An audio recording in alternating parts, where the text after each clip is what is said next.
நம்ம நாட்டில் சைக்ளோன் அப்படிங்கிறது வந்து ஒரு பெரிய விஷயமே இல்லை. ஏன்னா வருஷத்துக்கு வந்து 2-3 சைக்ளோன் வந்து நிறைய பாதிப்புகளை உண்டு பண்ணும், நிறைய பேருடைய வீடுகளை இடித்து தள்ளும், தண்ணி எல்லாம் வந்து உள்ளே வரும். ஆனால் இப்போ கேரளாவில் வந்து ஒரு சைக்ளோன் வந்திருக்கு. அந்த சைக்ளோன் நேம் என்னன்னா ஹேமா சைக்ளோன். இது வந்து ஆட்களோட வீடை மட்டும் இல்லை, அவங்களுடைய இருக்கக்கூடிய அந்த பதவிகள் என்ன செய்திருக்குன்னா எடுத்து தூர எரிஞ்சிருக்கு. அது என்ன அப்படிங்கிறத பற்றி தான் நாம் இன்னைக்கு பார்க்க போகிறோம்.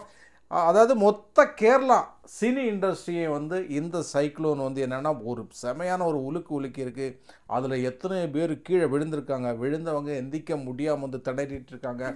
ஒவ்வொரு ஆட்களும் ஒவ்வொரு பதிலை சொல்லிட்டு இருக்காங்க. அது என்னவா இருக்கும் அப்படிங்கிறத பற்றி தான் நாம் இன்னைக்கு இந்த வீடியோவில் பார்க்க போகிறோம். நான் உங்கள் Riju, this is evening drops. Welcome to our friends club.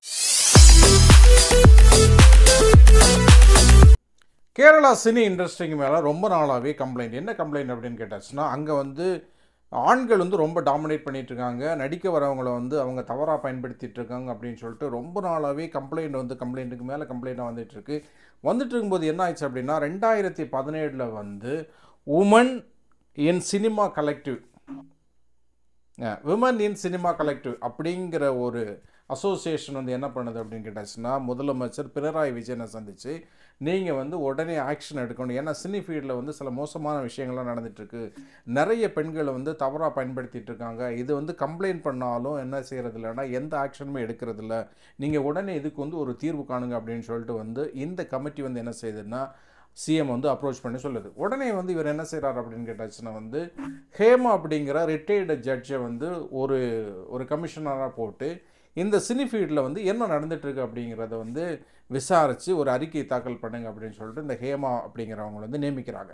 இவங்க என்ன செய்கிறாங்கன்னா கிட்டத்தட்ட வந்து ஒரு 60 பேருக்கு மேலே அவங்களெல்லாம் விசாரித்து சினி ஃபீல்டில் என்ன நடந்துகிட்ருக்கு, பெண்களுக்கு வந்து எந்த மாதிரியான பாதிப்புகள்லாம் இருந்துகிட்ருக்கு, அவங்களால வந்து நிம்மதியாக தொழில் செய்ய முடியுதா, சினி ஃபீல்டில் வந்து அவங்களால ஆண்களை மாறி வந்து வேலைக்கு போயிட்டு வர முடியுதா அப்படிங்கிறதெல்லாம் வந்து 60 பேருக்கு மேலே இவங்க என்ன செய்கிறாங்கன்னா அவங்கள்ட்டெல்லாம் பேட்டி எடுத்து அவங்களுக்கு என்னென்ன பிரச்சனைகள் அப்படிங்கிறதெல்லாம் ரெடி பண்ணி கிட்டத்தட்ட வந்து ஒரு 60 பேஜுக்கு மேலே ரெடி பண்ணி அதை என்ன செய்கிறாங்கன்னா 2019 பினராயி விஜயன்ட்ட கொண்டு வந்து தாக்கல் பண்ணுறாங்க. ஆனால் 2019 தாக்கல் பண்ணியும் 5 வருஷம், அதாவது 2024 5 வருஷம் வரைக்கும் அவர் என்ன செய்யலை அப்படின்னா இந்த விஷயத்தை வந்து வெளியே விடவே இல்லை. சினி ஃபீல்டில் என்ன நடந்துகிட்ருக்கு அப்படிங்கிறது வந்து யாருக்குமே தெரியாமலே இருந்துகிட்டு இருந்தது. இப்போது சமீபத்தில் வந்து என்ன பண்ணாங்க அப்படின்னா வந்து ரைட் டு இன்ஃபர்மேஷன், அதாவது ஆர்டிஐன்னு சொல்லுவாங்க இல்லையா, இதை வந்து ஒரு ஆள் தாக்கல் பண்ணியிருக்காரு. இந்த ஹேமா கமிஷனுடைய அறிக்கை வந்து என்னவா இருக்குது அப்படின்னு சொல்லிட்டு தாக்கல் பண்ணும்போது அதுக்கப்புறம் இந்த ஆர்டிஐ இவங்க முயற்சி பண்ணதுக்கு அப்புறம் தான் என்ன செய்திருக்காங்கன்னா அந்த அறிக்கையில் என்னென்ன இருக்குது அப்படிங்கிறத வெளியிட்டிருக்காங்க. அதுதான் இன்னைக்கு கேரளா மொத்த இந்தியா சினி ஃபீல்டையும் போட்டு வாருன்னு வாரிட்டு இருக்கு. இந்த அறிக்கை வெளியே வந்தவுடனே மினு முனீர் அப்படிங்கிற ஒரு ஆக்ட்ரஸ் வந்து என்ன செய்கிறாங்க அப்படின்னா கொஞ்சம் கம்ப்ளைண்ட்டுகள் வைக்கிறாங்க. யார் மேலே வைக்கிறாங்கன்னா, கேரளாவில் வந்து முன்னணி நடிகர்களாக இருக்கக்கூடிய ஜெயசூர்யா, அதே மாதிரி வந்து முகேஷ், மணியம்பிள்ளை ராஜு, இடவேளை பாபு அப்படிங்கிற கொஞ்சம் ஆட்களுக்கு மேலெல்லாம் வந்து இவங்க என்ன செய்கிறாங்கன்னா பாலியல் குற்றச்சாட்டு வைக்கிறாங்க. என்னை வந்து இந்த மாதிரியெல்லாம் வந்து என்கிட்ட இப்படி பேசுனாங்க, என்கிட்ட வந்து இந்த மாதிரிலாம் நடந்துக்கிட்டாங்க அப்படின்னு சொல்லிட்டு ஒரு டிவிக்கு வந்து பேட்டி கொடுக்குறாங்க. அதே மாதிரி வந்து கொல்கட்டாவை சேர்ந்த ஒரு நடிகை வந்து அவங்க என்ன செய்கிறாங்கன்னா கேரளாவில் இருக்கக்கூடிய ஒரு முன்னணி டைரக்டர் ரஞ்சித்ன்னு அவருடைய பேர், அவருக்கு மேலே வந்து பாலியல் குற்றச்சாட்டு வைக்கிறாங்க. அதே மாதிரி வந்து ரியாஸ் கான் மேலேயும் அவங்க குற்றச்சாட்டு வைக்கிறாங்க. அதே மாதிரி வந்து சித்திக் அப்படின்னு சொல்லிட்டு ஒரு பெரிய நடிகர், அவருக்கு மேலேயும் வந்து இந்த மாதிரி பாலியல் குற்றச்சாட்டெல்லாம் வைக்கிறாங்க. இந்த குற்றச்சாட்டெல்லாம் வச்சதுக்கு அப்புறம் தான் கேரளா சினி ஃபீல்டு மொத்தமாக என்னென்னா இட்டி விழுந்த மாதிரி ஆகிப்போச்சு. அங்கே வந்து என்னென்னா அம்மா அப்படின்னு சொல்லிட்டு வந்து ஒரு ஆர்கனைசேஷன் ஒன்று இருக்குது. அம்மா அப்படின்னா அதாவது வந்து இந்த நடிகர்கள்லாம் இருக்காங்கல்ல, இவங்களுக்கான ஒரு அசோசியேஷன் இது. இந்த அசோசியேஷனில் இருக்கிறவங்க தான் சினி ஃபீல்டில் வந்து, அதாவது கேரளா சினி ஃபீல்டில் வந்து என்ன செய்ய முடியும் அப்படின்னு கேட்டாச்சுன்னா அவங்க அதில் ஒர்க் பண்ண முடியும். அதில் உறுப்பினர் ஆகணுனாலே கொஞ்சம் கஷ்டமான விஷயம். நிறைய நடிகைகளை வந்து இவங்க என்ன செய்திருக்காங்கன்னா அதில் உறுப்பினர் ஆகணும்னா இவங்களுடைய ஆசைக்கு வந்து இணங்கணும் அப்படின்னு சொல்லிட்டு இந்த சித்திக்கு அதே மாதிரி வேறு ஒரு சில பேரெல்லாம் வந்து என்ன செய்திருக்காங்க, அந்த முகேஷ் எல்லாம் வந்து என்ன செய்திருக்காரு அப்படின்னா அவங்கள வந்து பாலியலாக துன்புறுத்திருக்காங்க. ஒரு கட்டத்தில் வந்து இந்த முனீர் வந்து என்ன பண்ணுறாங்க அப்படின்னு கேட்டாச்சுன்னா, எனக்கு வந்து எனக்கு இங்கே சினி ஃபீல்டில், அதாவது கேரளா சினிமாவில் எனக்கு நடிக்கவே வேண்டாம், எனக்கு தேவையே இல்லை அப்படின்னு சொல்லிட்டு இவங்க என்ன செய்கிறாங்க அப்படின்னா சென்னைக்கு வந்து போயிடுறாங்களாம். இந்த குற்றச்சாட்டுகள்லாம் வெளியே வந்ததுக்கப்புறம் என்னென்னா, இந்த அம்மா அசோசியேட்டில் இருந்த கிட்டத்தட்ட ஒரு 17 நிர்வாகிகள் என்ன செய்துட்டாங்கன்னா கூண்டோட ராஜினாமா பண்ணிட்டாங்க. இதில் வந்து தலைவராக இருந்தது யார் அப்படின்னு கேட்டாச்சுன்னா மோகன்லால். ஆனால் இவங்க குற்றச்சாட்டுகள் எல்லாமே என்னென்னா பெரிய பெரிய நடிகர்களுக்கு மேலே கிடையாது. அதாவது மோகன்லால் மேலேயோ இல்லைனா மம்முட்டி மேலேயோ, ஜெயராம், சுரேஷ் கோபி இவங்க மேலெல்லாம் வந்து என்ன கிடையாது அப்படின்னு கேட்டாச்சுன்னா குற்றச்சாட்டுலாம் கிடையாது. ஓரளவுக்கு வந்து துணை நடிகர்களாக இருக்கக்கூடியவங்க, இல்லைனா வந்து காமெடி ஆக்டர்ஸாக இருக்கக்கூடியவங்க, இந்த மாதிரி இருக்கக்கூடியவங்களுக்கு மேலே தான் வந்து என்ன செய்திருக்காங்கன்னா இந்த குற்றச்சாட்டு வச்சுருக்காங்க. அதுவும் என்னென்னா முன்னணி நடிகைகள் யாருமே என்ன செய்யலை, இந்த குற்றச்சாட்டுகள் வைக்கல.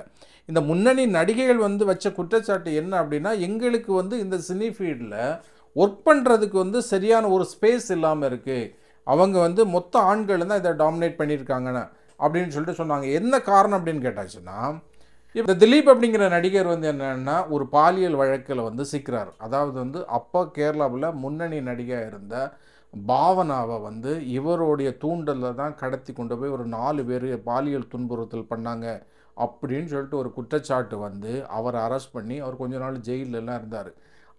அதுக்கப்புறம் வந்து இந்த அம்மா அசோசியேஷனில் இருந்து இவரை திலீப்பை வந்து என்ன செய்யலை, இவங்க வந்து சஸ்பெண்ட் பண்ணலை அப்படின்னு ஒரு குற்றச்சாட்டு அன்னைக்கு அங்கே ஸ்டார்ட் ஆச்சு. அதுதான் இப்போ என்னென்னா வளர்ந்து வளர்ந்து வளர்ந்து வளர்ந்து வளர்ந்து இன்னைக்கு இவ்வளவு பெரிய ஒரு விஷயமாக வெளியே வந்து நிற்குது.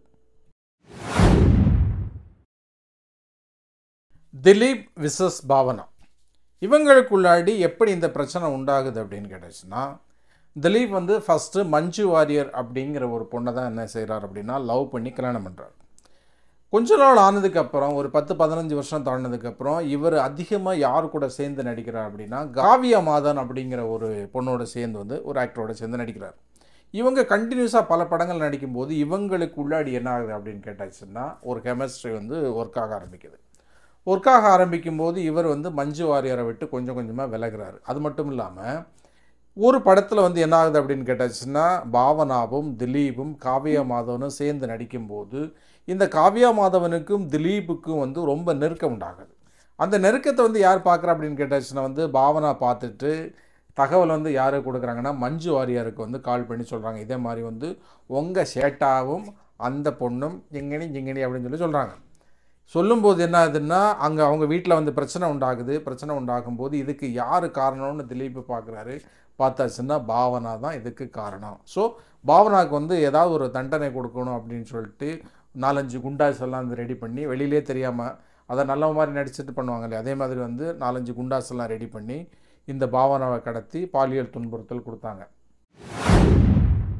அதாவது ஆட்சியாளர்களுக்கு அழகுனா என்னது, அவங்களுடைய அதை குடிமக்கள் வந்து அவங்களுக்கு வரக்கூடிய பிரச்சனைகளை வந்து இவங்க தீர்த்து வச்சு ஒரு அமைதியான அற்புதமான ஒரு வாழ்க்கையை கொடுக்குறது, அப்படி தானே.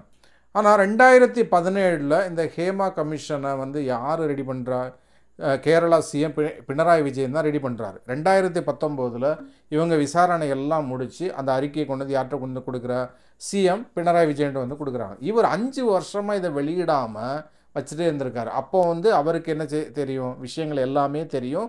இது வந்து நம்ம குடும்பத்தில் இருக்கிறவங்க பாதிக்கப்பட போகிறவங்க அப்படின்னு. ஏன்னா நான் குடும்பம் எதை சொல்கிறேன் அப்படின்னு கேட்டாச்சுன்னா முகேஷ் வந்து கம்யூனிஸ்ட் எம்எல்ஏவாக 2 வாட்டி இருந்திருக்காரு. அதே மாதிரி அதில் கேரளாவில் வந்து நிறைய நடிகர்கள் வந்து என்னென்னா கம்யூனிஸ்ட் பார்ட்டியில் தான் இருக்காங்க. ஸோ இந்த அறிக்கை வெளியே வந்தாச்சுன்னா அவருடைய கம்யூனிஸ்ட் பார்ட்டி வந்து டோட்டலாகவே வந்து பாதிக்கப்படும்.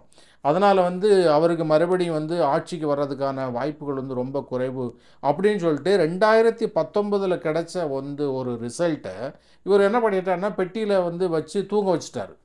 இப்போது அந்த ஆர்டிஐ மூலமாக இந்த விஷயத்தை வந்து கிளறி எடுக்காமல் இருந்திருந்தால் இன்றைக்கும் யாருக்கும் இந்த விஷயங்களும் என்ன செய்திருக்காது, தெரியாமலே போயிருக்கும். ஸோ அதாவது வந்து ஆட்சியில் இருந்துக்கிட்டுமே என்ன செய்கிறார் அப்படின்னு கேட்டாச்சுன்னா யாருக்கு வந்து நியாயங்கள் செய்யணுமோ அவங்களுக்கு வந்து நியாயபரமாக நடக்கலை அப்படின்னு சொல்லிட்டு டோட்டல் எதிர்கட்சி ஆப்போசிஷன் பார்ட்டியும் வந்து இன்னைக்கு பினராயி விஜயனை பிரியாணி கிண்டுற மாதிரி கிண்டிட்டு இருக்கிறாங்க. இத்தனைக்கும் இவங்க வந்து என்ன செய்திருக்காங்கன்னா அதாவது 2009 2013 வரைக்கும் நடந்த விஷயங்களை மட்டும்தான் என்ன செய்திருக்காங்க, இந்த ஹேமா கமிட்டி வந்து விசாரிச்சிருக்காங்க. அதுக்கு முன்னாடி உள்ளதோ, அதுக்கு பின்னாடி உள்ளதோ எதை பற்றியுமே அவங்க என்ன செய்யலை, எதையுமே கண்டிக்கல. அதாவது வந்து குறிப்பிட்ட ஒரு 3-4 வருஷத்துக்கு உள்ளாடி உள்ள விஷயத்தோடு வந்து அவங்க முடிச்சிட்டாங்க. இப்போ சினி இண்டஸ்ட்ரின்னு சொல்லும்போது வந்து பெரிய இண்டஸ்ட்ரி இல்லையா? அதில் வந்து கோடிக்கணக்கான ரூபாய்களை கொண்டு வந்து இன்வெஸ்ட்மெண்ட் பண்ணி அதிலிருந்து எப்படி லாபம் சம்பாதிக்கலாம், எப்படி வந்து பேரு புகழ் அடையலாம் அப்படிங்கிற மாதிரி வந்து அது என்ன செய்கிறாங்க, அது சொல்லவே அதை வார்த்தைகளில் விளக்க முடியாத அளவுக்கு வந்து அது பெரிய ஒரு பிஸ்னஸ்ன்னு வைப்போமே. அப்போ அந்த பிஸ்னஸில் வரக்கூடியவங்க எல்லாருமே எப்படி இருப்பாங்க, அதாவது வந்து நம்ம காசு போடுறோம், இல்லைனா நம்மளுடைய உழைப்பை போடுறோம், இல்லைனா நம்ம நடிப்பை போடுறோம், ஏதாவது ஒன்று போடுறோம், அதுலேருந்து நமக்கு வந்து டபுள் மடங்கு ட்ரிபிள் மடங்கு ஏன் 100 மடங்கு வந்து அதிகமாக நமக்கு கிடைக்கணும் அப்படிங்கிற ஒரு பேராசையில் இருக்கக்கூடியதான் எப்போவுமே சினி இண்டஸ்ட்ரி. அதுக்கு கீழே இல்லவே இல்லை. நம்ம என்ன தான் யார் வந்து நம்மளுடைய ஒரு யாருடைய ஃபேனாக நம்ம இருந்தாலும் சினி ஃபீல்ட் அப்படின்னு உள்ளே போகும்போது அதனுடைய விஷயமே வேறு. அங்கே வந்து எல்லாமே பிஸ்னஸ் தான், பெஸ்ட் ஃபார் பிஸ்னஸ். அதாவது இந்த அறிக்கை வந்து தாக்கல் பண்ணதுக்கப்புறம் கவர்மெண்ட் வந்து ஒரு அறிக்கை விட்டுருக்கு. என்ன விட்டுருக்கு அப்படின்னா, இதில் வந்து என்ன விஷயம் இருந்தாலும் யார் வந்து யாருக்கு மேலே வந்து குற்றங்கள் இருந்தாலும் நாங்கள் என்ன செய்ய மாட்டோம், நாங்கள் எந்த ஆக்ஷனுமே எடுக்க மாட்டோம். பாதிக்கப்பட்டவங்க வந்து கம்ப்ளைண்ட் கொடுத்தா மட்டும்தான் நாங்கள் வந்து ஆக்ஷன் எடுப்போமே தவிர அல்லாமல் எங்களுக்கு ஆக்ஷன் எடுக்க முடியாது அப்படின்னு சொல்லிட்டு ஒரு கேடுகட்டத்தனமாக ஒரு அறிக்கை வந்து என்ன பண்ணியிருக்காங்க, வெளியே விட்டுருக்காங்க. இந்த அறிக்கை வெளியே விட்டோன்னே தான் என்ன பண்ணோன்னா, கேரளா ஹைகோர்ட்டு பார்த்துட்டு என்னடா இது கிறுக்கு பயலடா இருக்கான போல இருக்குது அப்படின்னு நினச்சிட்டு வந்து ஹேமா கமிட்டி வந்து என்ன அறிக்கை தாக்கல் பண்ணிச்சோ அதை உடனே கோர்ட்டில் முழுமையாக கொண்டு தாக்கல் பண்ணுங்க அப்படின்னு சொல்லியிருக்கு. என்னன்னா எங்கள் ஆட்டம் வெறித்தனமாக இருக்கும், வேறு மாதிரி இருக்க போகுது. ஏன்னா அங்கே இருக்கிறவங்க எல்லாருமே வந்து மாமன் மச்சான் அண்ணன் தம்பி அப்படிங்கிற மாதிரி ஒரு குடும்பத்தில் இருக்கிறனால எத்தனை பேர் பாதிக்கப்பட்டதுக்கப்புறம் அவங்களுக்கு வந்து சரியான ஒரு நியாயத்தை பண்ணாமல் இவங்க வந்து என்னென்னா ஒரு கேம் வந்து விளையாடிட்டு இருக்காங்க. அந்த கேமை வந்து கேரளா ஹைகோர்ட் வந்து என்ன செய்ய போகுதுன்னா, அந்த கேமை வந்து அடித்து ஆட போகுது. அதில் கேரளா ஹைகோர்ட் வந்து ஜெயிக்க போகுது. இந்த பாதிக்கப்பட்டவங்க எல்லாருமே வந்து என்ன செய்கிறாங்க, அவங்களுக்கு வந்து நியாயம் கண்டிப்பாக கிடைக்கும். அதில் இப்போ நீங்கள் பார்த்தீங்கன்னா கேரளா இண்டஸ்ட்ரி அப்படிங்கிறது இப்போ சமீப காலமாக வந்து பேன் இண்டியா படங்கள் எல்லாம் கொடுத்து பயங்கரமாக செம்ம உச்சத்தில் வந்துட்டு இருக்கும்போது யார் கண்ணுப்பட்டதோ யார் செஞ்சு வச்ச சூனியமோ தெரியல, இந்த மாதிரியான ஒரு பிரச்சனையில் சிக்கி சீரழிஞ்சிட்ருக்கு. கண்டிப்பாக இது சரியாகும். இன்னும் சூப்பரான படங்கள்லாம் அங்கே இதெல்லாம் வரும் அப்படின்னு சொல்லிட்டு நம்புவோம். இந்த வீடியோ உங்களுக்கு நிச்சயமாக பிடிச்சிருக்கும் அப்படின்னு நம்புகிறேன். இதுவும் இதே மாதிரியான ஒரு சுவாரஸ்யமான வீடியோட உங்களை சீக்கிரமாக சந்திக்கிறேன். நான் நாளைக்கு ஈவினிங்கே சந்திக்கிறேன். அது வரைக்கும் பாய் பாய், see you.